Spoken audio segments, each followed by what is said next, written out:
मैं कुवैत पहुंचा हूं और जब से यहां कदम रखा है तब से ही चारों तरफ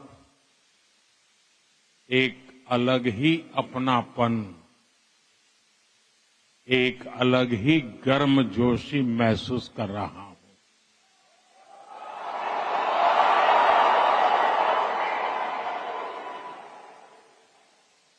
आप सब भारत के अलग अलग राज्यों से आए हैं, लेकिन आप सभी को देखकर ऐसा लग रहा है जैसे मेरे सामने मिनी हिंदुस्तान उमड़ आया है।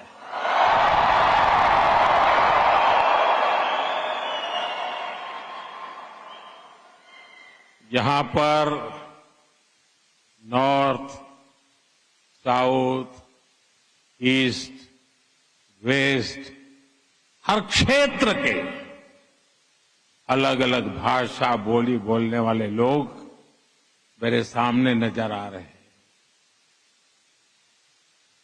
लेकिन सबके दिल में एक ही गुंज है,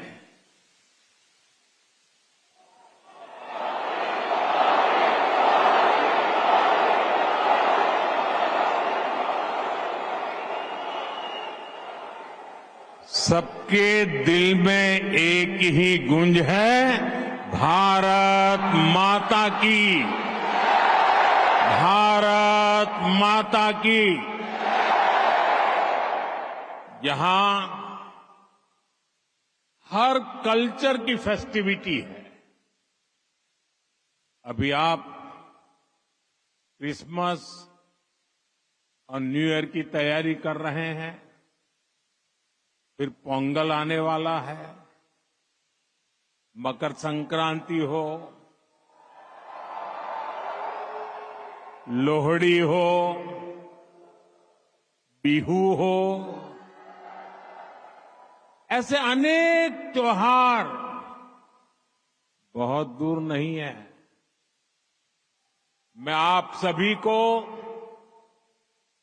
क्रिसमस की, न्यू ईयर की और देश के कोने कोने में मनाए जाने वाले सभी त्योहारों की बहुत बहुत शुभकामनाएं देता हूं।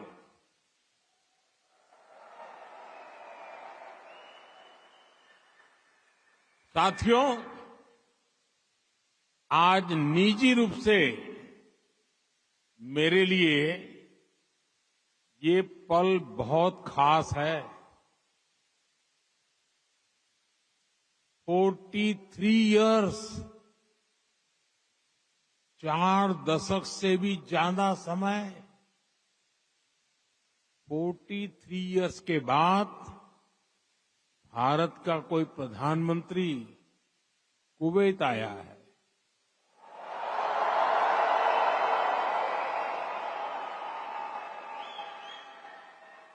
आपको हिंदुस्तान से यहां आना है तो 4 घंटे लगते हैं, प्रधानमंत्री को 4 दशक लग गए।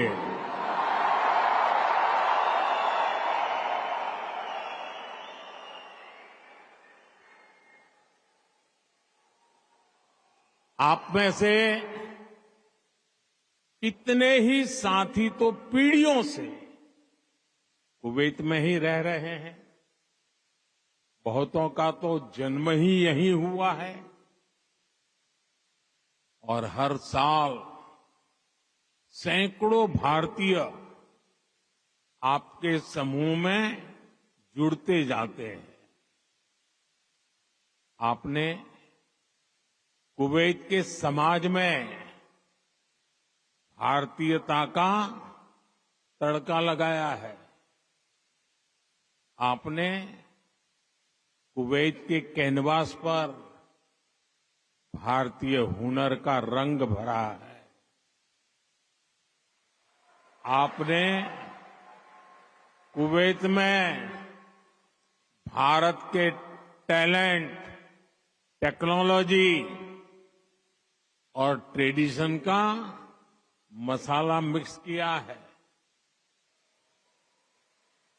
और इसलिए मैं आज यहां सिर्फ आपसे मिलने ही नहीं आया हूं, आप सभी की उपलब्धियों को सेलिब्रेट करने के लिए आया हूं।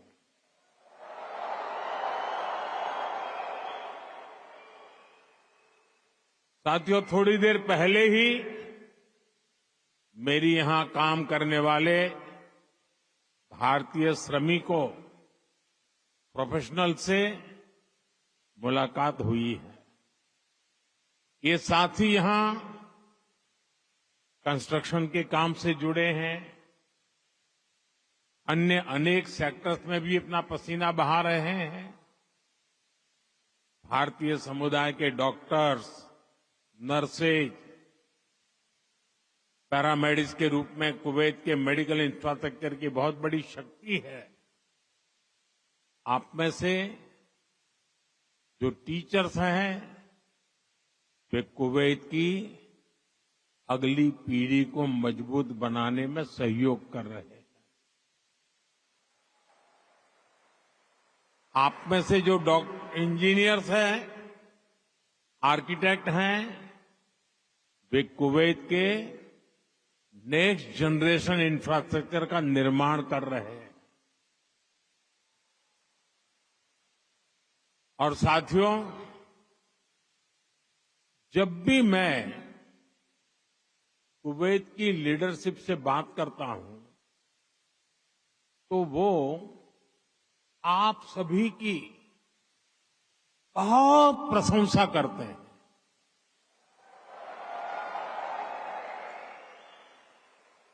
कुवैत के नागरिक भी आप सभी भारतीयों की मेहनत, आपकी ईमानदारी, आपकी स्किल की वजह से आपका बहुत मान करते हैं।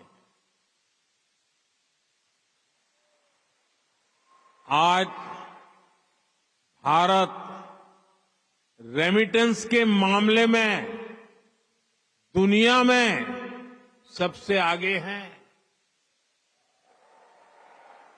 तो इसका बहुत बड़ा श्रेय भी आप सभी मेहनत कर साथियों को जाता है। देशवासी भी आपके इस योगदान का सम्मान करते हैं। साथियों, भारत और कुवैत का रिश्ता सभ्यताओं का है, सागर का है, स्नेह का है, व्यापार कारोबार का है। भारत और कुवैत अरब सागर के दो किनारों पर बसे हैं।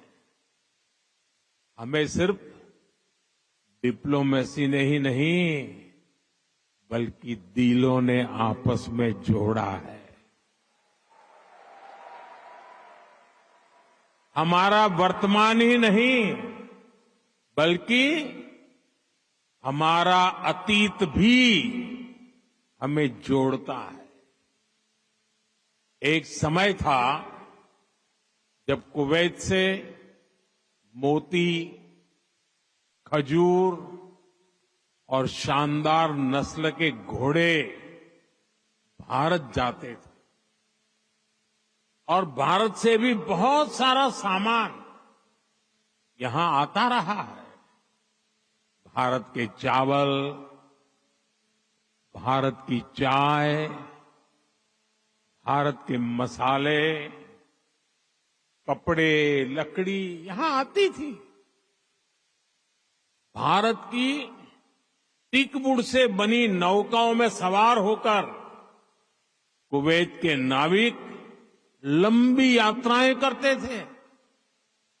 कुवैत के मोती भारत के लिए किसी हीरे से कम नहीं रहे हैं। आज भारत की ज्वेलरी की पूरी दुनिया में धूम है, तो उसमें कुवैत के मोतियों का भी योगदान है। गुजरात में तो हम बड़े बुजुर्गों से सुनते आए हैं कि पिछली शताब्दियों में कुवैत से कैसे लोगों का, व्यापारी कारोबारियों का आना जाना रहता था।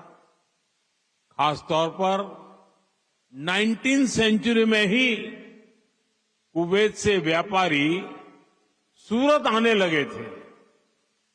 तब सूरत कुवैत के मोतियों के लिए इंटरनेशनल मार्केट हुआ करता था। सूरत हो, पोरबंदर हो, वेरावल हो, गुजरात के बंदरगाह इन पुराने संबंधों के साक्षी है। कुवैती व्यापारियों ने गुजराती भाषा में अनेक किताबें भी पब्लिश की है।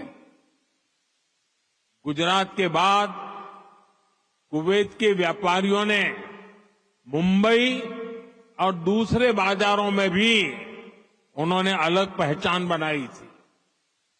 यहां के प्रसिद्ध व्यापारी अब्दुल लतीफ अल अब्दुल रज्जाक की किताब how to calculate pearl weight Mumbai में छपी थी। कुवैत के बहुत सारे व्यापारियों ने एक्सपोर्ट और इंपोर्ट के लिए मुंबई, कोलकाता, पोरबंदर, वेरावल और गोवा में अपने ऑफिस खोले हैं। कुवैत के बहुत सारे परिवार आज भी मुंबई की मोहम्मद अली स्ट्रीट में रहते हैं। बहुत सारे लोगों को ये जानकर हैरानी होगी, 60-65 साल पहले कुवैत में भारतीय रुपये वैसे ही चलते थे जैसे भारत में चलते हैं। यानी यहां किसी दुकान से कुछ खरीदने पर भारतीय रुपये ही स्वीकार किए जाते थे। तब भारतीय करेंसी की जो शब्दावली थी, जैसे रुपया, पैसा, आना, ये भी कुवैत के लोगों के लिए बहुत ही सामान्य था। साथियों, भारत दुनिया के उन पहले देशों में से एक है जिसने कुवैत की स्वतंत्रता के बाद उसे मान्यता दी थी। और इसलिए जिस देश से, जिस समाज से इतनी सारी यादें जुड़ी हैं, जिससे हमारा वर्तमान जुड़ा है, वहां आना मेरे लिए बहुत यादगार है। मैं कुवैत के लोगों का, यहां की सरकार का बहुत आभारी हूं। मैं हिज हाइनेस द अमीर का उनके इनविटेशन के लिए विशेष रूप से धन्यवाद देता हूं। साथियों, अतीत में कल्चर और कॉमर्स ने जो रिश्ता बनाया था, वो आज नई सदी में नई बुलंदी की तरफ आगे बढ़ रहा है। आज कुवैत भारत का बहुत अहम एनर्जी और ट्रेड पार्टनर है। कुवैत की कंपनियों के लिए भी भारत एक बड़ा इन्वेस्टमेंट डेस्टिनेशन है।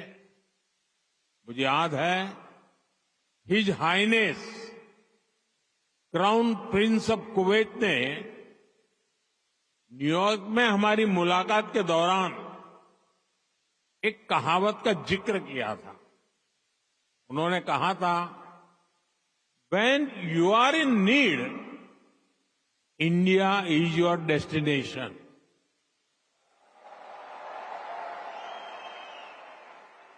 भारत और कुवैत के नागरिकों ने दुख के समय में, संकट काल में भी एक दूसरे की हमेशा मदद की है। कोरोना महामारी के दौरान दोनों देशों ने हर स्तर पर एक दूसरे की मदद की। जब भारत को सबसे ज्यादा जरूरत पड़ी तो कुवैत ने हिंदुस्तान को लिक्विड ऑक्सीजन की सप्लाई दी।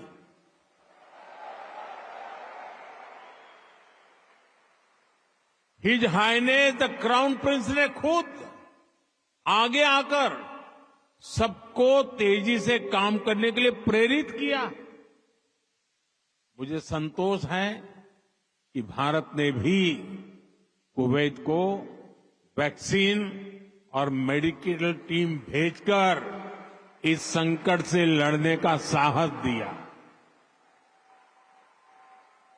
भारत ने अपने पोर्ट्स खुले रखे ताकि कुवैत और इसके आसपास के क्षेत्रों में खाने पीने की चीजों का कोई अभाव ना हो।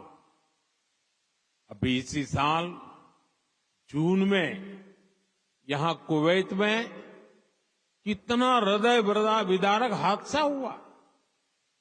मंगब में जो अग्निकांड हुआ उसमें अनेक भारतीय लोगों ने अपना जीवन खोया।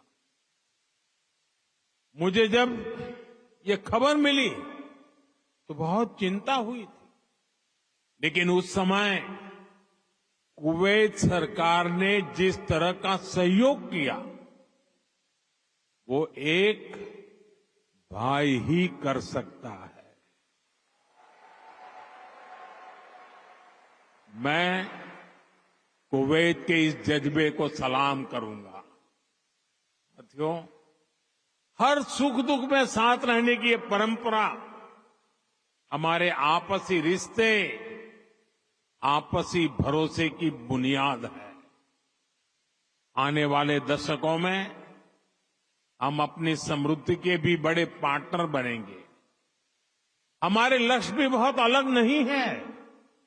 कुवैत के लोग न्यू कुवैत के निर्माण में जुटे हैं। भारत के लोग भी साल 2047 तक देश को एक डेवलप्ड नेशन बनाने में जुटे हैं। कुवैत ट्रेड और इनोवेशन के जरिए एक डायनेमिक इकोनॉमी बनना चाहता है। भारत भी आज इनोवेशन पर बल दे रहा है, अपनी इकोनॉमी को लगातार मजबूत कर रहा है। ये दोनों लक्ष्य एक दूसरे को सपोर्ट करने वाले हैं। न्यू कुवैत के निर्माण के लिए जो इनोवेशन, जो स्किल, जो टेक्नोलॉजी, जो मैन पावर चाहिए वो भारत के पास है। भारत के स्टार्टअप्स, फिनटेक से हेल्थ केयर तक, स्मार्ट सिटी से ग्रीन टेक्नोलॉजी तक, कुवैत की हर जरूरत के लिए कटिंग एज सॉल्यूशंस बना सकते हैं। भारत का स्किल यूथ कुवैत की फ्यूचर जर्नी को भी नई स्ट्रेंथ दे सकता है। साथियों, भारत में दुनिया की स्किल कैपिटल बनने का भी सामर्थ्य है। आने वाले कई दशकों तक भारत दुनिया का सबसे युवा देश रहने वाला है। ऐसे में भारत दुनिया की स्किल डिमांड को पूरा करने का सामर्थ्य रखता है और इसके लिए भारत दुनिया की जरूरतों को देखते हुए अपने युवाओं का स्किल डेवलपमेंट कर रहा है, स्किल अपग्रेडेशन कर रहा है। भारत ने हाल के वर्षों में करीब 2 दर्जन देशों के साथ माइग्रेशन और रोजगार से जुड़े समझौते किए। इनमें गल्फ कंट्रीज के अलावा Japan, Australia, France, Germany, Mauritius, UK और इटली जैसे देश शामिल हैं। दुनिया के देश भी भारत की स्किल्ड मैन पावर के लिए दरवाजे खोल रहे हैं। साथियों, विदेशों में जो भारतीय काम कर रहे हैं उनके वेलफेयर और सुविधाओं के लिए भी अनेक देशों से समझौते किए जा रहे हैं। आप ई माइग्रेट पोर्टल से परिचित होंगे। इसके जरिए विदेशी कंपनियां और रजिस्टर्ड एजेंटों की एक ही प्लेटफॉर्म पर लाया गया है। इससे मैन पावर की कहां जरूरत है, किस तरह की मैन पावर चाहिए, किस कंपनी को चाहिए, ये सब आसानी से पता चल जाता है। इस पोर्टल की मदद से बीते 4-5 सालों में ही लाखों साथी यहां खाड़ी देशों में भी आए हैं। ऐसे हर प्रयास के पीछे एक ही लक्ष्य है, भारत के टैलेंट से दुनिया की तरक्की हो और जो बाहर कामकाज के लिए गए हैं उनको हमेशा सहूलियत रहे। कुवैत में भी आप सभी को भारत के इन प्रयासों से बहुत फायदा होने वाला है। साथियों, हम दुनिया में कहीं भी रहे उस देश का सम्मान करते हैं और भारत को नई ऊंचाई छूता देख उतने ही प्रसन्न भी होते हैं। आप सभी भारत से यहां आए, यहां रहे, लेकिन भारतीयता को आपने अपने दिल में संजो कर रखा है। अब आप मुझे बताइए, कौन भारतीय होगा जिसे मंगलायन की सफलता पर गर्व नहीं होगा? कौन भारतीय होगा जिसे चंद्रयान की चंद्रमा पर लैंडिंग की खुशी नहीं हुई होगी? मैं सही कह रहा हूं कि नहीं कह रहा हूं? आज का भारत एक नए मिजाज के साथ आगे बढ़ रहा है। आज भारत दुनिया की 5वीं सबसे बड़ी इकोनॉमी है।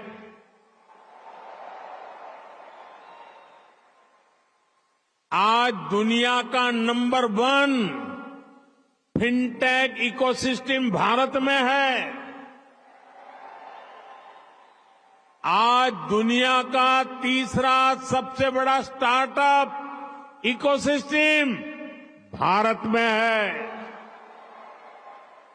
आज भारत दुनिया का दूसरा सबसे बड़ा मोबाइल निर्माता देश है। मैं आपको एक आंकड़ा देता हूं और सुनकर आपको भी अच्छा लगेगा। बीते 10 साल में भारत ने जितना ऑप्टिकल फाइबर बिछाया है, भारत में जितना ऑप्टिकल फाइबर बिछाया है उसकी लंबाई वो धरती और चंद्रमा की दूरी से भी 8 गुना अधिक है।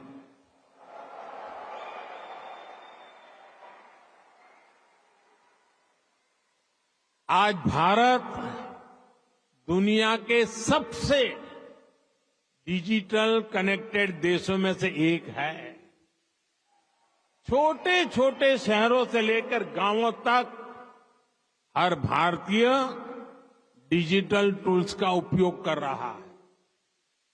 भारत में स्मार्ट डिजिटल सिस्टम अब लग्जरी नहीं बल्कि कॉमन मैन की रोजमर्रा की जिंदगी में शामिल हो गया है। भारत में चाय पीते हैं, रेहड़ी पटरी पर फल खरीदते हैं तो डिजिटली पेमेंट करते हैं। राशन मंगाना है, खाना मंगाना है, फल सब्जियां मंगानी है, घर का फुटकर सामान मंगाना है, बहुत कम समय में ही डिलीवरी हो जाती है और पेमेंट भी फोन से ही हो जाता है। डॉक्यूमेंट्स रखने के लिए लोगों के पास डिजी लॉकर है। एयरपोर्ट पर सीमलेस ट्रैवल के लिए लोगों के पास डिजी यात्रा है। टोल बूथ पर समय बचाने के लिए लोगों के पास फास्टैग है। भारत लगातार डिजिटली स्मार्ट हो रहा है और ये तो अभी शुरुआत है।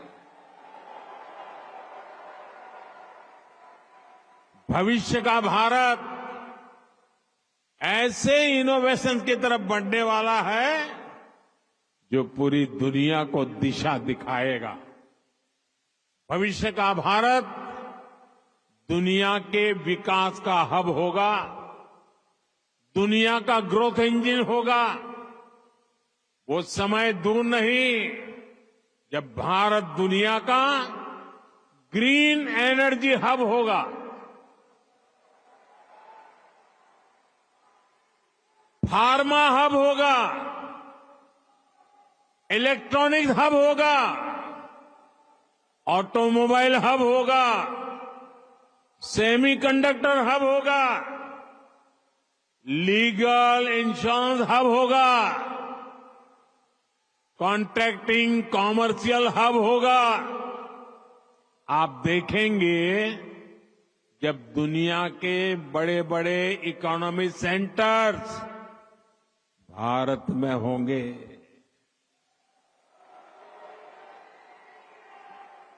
ग्लोबल कैपेबिलिटी सेंटर्स हो, ग्लोबल टेक्नोलॉजी सेंटर्स हो, ग्लोबल इंजीनियरिंग सेंटर्स हो, इनका बहुत बड़ा हब भारत बनेगा। साथियों, हम पूरे विश्व को एक परिवार मानते हैं।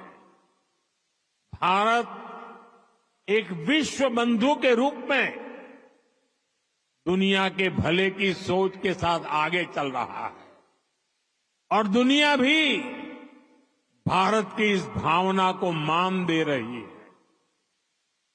आज 21 दिसंबर 2024 को दुनिया अपना पहला वर्ल्ड मेडिटेशन डे सेलिब्रेट कर रही है। ये भारत की हजारों वर्षों की मेडिटेशन परंपरा को ही समर्पित है। 2015 से दुनिया 21 जून को इंटरनेशनल योगा डे मनाती आ रही है। ये भी भारत की योग परंपरा को समर्पित है। साल 2023 को दुनिया ने इंटरनेशनल मिलेट ईयर के रूप में मनाया। ये भी भारत के प्रयासों और प्रस्ताव से ही संभव हो सका। आज भारत का योग दुनिया के हर रीजन को जोड़ रहा है। आज भारत की ट्रेडिशनल मेडिसिन, हमारा आयुर्वेद, हमारे आयुष प्रोडक्ट ग्लोबल वेलनेस को समृद्ध कर रहे हैं।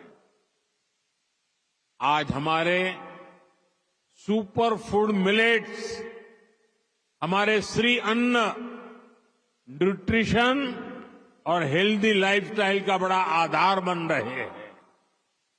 आज नालंदा से लेकर आईआईटीज तक का हमारा knowledge system global knowledge ecosystem को स्ट्रेंथ दे रहा है। आज भारत ग्लोबल कनेक्टिविटी की भी एक अहम कड़ी बन रहा है। पिछले साल भारत में हुए G20 सम्मेलन के दौरान Bharat middle east Europe corridor की घोषणा हुई थी। ये कॉरिडोर भविष्य की दुनिया को नई दिशा देने वाला है। साथियों, विकसित भारत की यात्रा आप सभी के सहयोग, भारतीय डायस्पोरा की भागीदारी के बिना अधूरी है। मैं आप सभी को विकसित भारत के संकल्प से जुड़ने के लिए आमंत्रित करता हूं। नए साल का पहला महीना 2025 का जनवरी इस बार अनेक राष्ट्रीय उत्सवों का महीना होने वाला है। इसी साल 8 से 10 जनवरी तक भुवनेश्वर में प्रवासी भारतीय दिवस का आयोजन होगा। दुनिया भर से लोग आएंगे। मैं आप सबको इस कार्यक्रम के लिए आमंत्रित करता हूं। इस यात्रा में आप पुरी में महाप्रभु जगन्नाथ जी का आशीर्वाद ले सकते हैं। इसके बाद प्रयागराज में आप महाकुंभ में शामिल होने के लिए प्रयागराज पधारिए। ये 13 जनवरी से 26 फरवरी तक चलने वाला है, करीब 1.5 महीना। 26 जनवरी को आप गणतंत्र दिवस देखकर ही वापस लौटिए। और हां, आप अपने कुवैती दोस्तों को भी भारत लाइए, उनको भारत घुमाइए। यहां पर कभी एक समय था, यहां पर कभी श्री दिलीप कुमार साहब ने पहले भारतीय रेस्तोरां का उद्घाटन किया था। भारत का असली जायका तो वहां जाकर ही पता चलेगा। इसलिए अपने कुवैती दोस्तों को इसके लिए जरूर तैयार करना है। साथियों, मैं जानता हूं कि आप सभी आज से शुरू हो रहे अरेबियन गल्फ कप के लिए भी बहुत उत्सुक है। आप कुवैत की टीम को चीयर करने के लिए तत्पर है। मैं हिज हाइनेस द अमीर का आभारी हूं। उन्होंने मुझे उद्घाटन समारोह में गेस्ट ऑफ ऑनर के रूप में इनवाइट किया है। ये दिखाता है कि रॉयल फैमिली, कुवैत की सरकार आप सभी का, भारत का कितना सम्मान करती है। भारत कुवैत रिश्तों को आप सभी ऐसे ही सशक्त करते रहें, इसी कामना के साथ फिर से आप सभी का बहुत बहुत धन्यवाद। भारत माता की, भारत माता की, भारत माता की बहुत बहुत धन्यवाद।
तो देखिए, प्रधानमंत्री नरेंद्र मोदी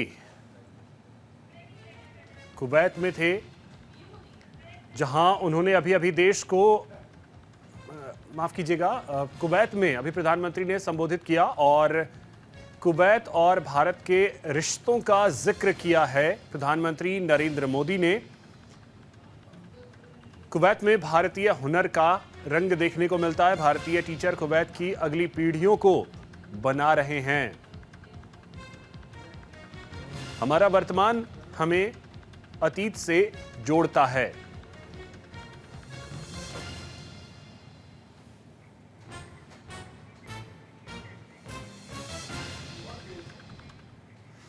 फिलहाल यहां वक्त है एक ब्रेक का।